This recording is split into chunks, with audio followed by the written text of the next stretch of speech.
আজ হৃদয়ে ভালোবেসে। এই ক্যারেক্টারটার নাম হচ্ছে ডাবলু। ডাবলুকে আমি কখনো চিনি না। এটা আমাদের দেশের অনেকগুলো ঘটনা আমরা এই চরিত্রের মাধ্যমে দেখতে পাবো। আমার কোনো রিস্ক নাই, আমি হচ্ছে একজন অভিনেতা। আজ হৃদয়ে ভালোবেসে লিখে দিলে গান তুমি এসে। এটা আমরা শুনবো আর কি। দর্শকরা 840 তো আপনারা জানেন, আমি 840 যে যতগুলো পোস্ট দিয়েছি সেখানে অনেক কমেন্টস দেখেছি এরকম যে 420-র ডাবল আপ 840, তাহলে 420-র পারফর্মাররা নেই কেন, মোশাররফ করিম কোথায়, লুৎফর রহমান জর্জ কোথায়। এগুলো দেখে আমার এত ভালো লেগেছে আপনারা বিশ্বাস করতে পারবেন না। অর্থাৎ আমার মনে হয়েছে 420-র সাথে দর্শকের একটা আত্মার সম্পর্ক আছে, সেই চরিত্রগুলো তারা এখানে দেখতে চেয়েছে।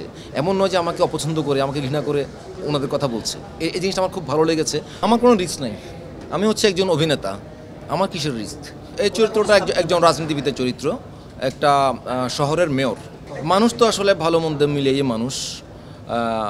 একজন বাবা হিসেবে খুব ভালো হয়তোবা, কিন্তু অন্য জায়গায় হয়তোবা তার অনেক মন্দ দিক আছে। ভালো মন্দ মিলিয়ে মানুষ, এটাও একটা ভালো মন্দ মিলিয়ে মানুষ আর কি। এটা আমরা সিনেমা দেখলে বুঝতে পারবো। প্রিপারেশনের কথা যদি বলি, সত্যিকার অর্থে আমার প্রথম ধাপ থাকে হচ্ছে ডিরেক্টরের সাথে যত বেশি সময় কাটানো যায়। অর্থাৎ যে এখানে যে ক্যারেক্টারটা, এই ক্যারেক্টারের নাম হচ্ছে ডাবলু। ডাবলুকে আমি কখনো চিনি না, যেরকম অন্যান্য ক্যারেক্টারকে আমি চিনি না। এটা আমি ডিরেক্টরের মাধ্যমে চিনি।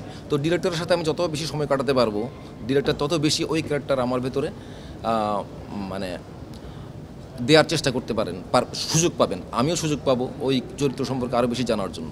আর স্ক্রিপ্ট তো আছেই, স্ক্রিপ্টগত কিছু প্রিপারেশনের ব্যাপার তো আছেই। তো আমরা এই ছবিটি করার আগে May, June, July, August, September, October, আমি প্রায় 6 মাসের মতো সময় পেয়েছি। আর ডিরেক্টরের মাথায় আরও আগে থেকে ছিল। এর আগে আমি বলি করেছি, বলি দ্য রেসলার ইকবাল হোসেন চৌধুরীর সাথে 6 মাস আগে এই প্রজেক্টের সাথে যুক্ত হই। এরপরে যত সময় গিয়েছে তত আমার মনে হয়নি যে ওনার সাথে আমার প্রথম কথাবার্তা হচ্ছে। এই প্রজেক্টের মাধ্যমেই ওনার সাথে আমার মূলত পরিচয়। এর আগে এমনি দেখা হয়েছে, হাই হ্যালো হয়েছে, তেমন কিছু না।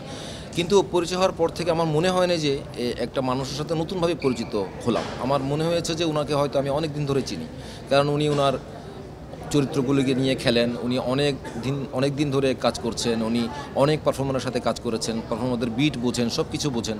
উনি ওনার মতো করে ওনার চরিত্রটাকে তৈরি করে নেন আর কি। হ্যাঁ, এখানে আমার ক্যারেক্টারটা রেসলার। আর কবে দেখবো আসলে এটা আমিও নিশ্চিত নই, এটা ডিরেক্টরই ভালো বলতে পারেন। তবে আমি শুনেছি এটা সেন্সর বোর্ডে দেয়া হয়েছে, ওখান থেকে এখনও সেন্সর সার্টিফিকেট পেয়েছে কিনা এটা আমি জানি না। পানিতে ডিগবাজি বলিতে, ওটা আসলে যেটা ওটা বলিরিয়া না, হ্যাঁ মনে পড়ে। এটা আমরা ঢাকা ভার্সিটির সুইমিং পুলে শ্যুট করেছিলাম। আমার মনে হয় হ্যাঁ, দর্শক হয়তো মনে রাখতে পারে আর কি কিছুটা। আর মনে রাখতে পারে বলতে, আমাদের এই ক্যারেক্টারটা তো আসলে খুব পরিচিত ক্যারেক্টার। এটা আমাদের দেশের ঘটে যাওয়া অনেকগুলো ঘটনা আমরা এই চরিত্রের মাধ্যমে দেখতে পাবো।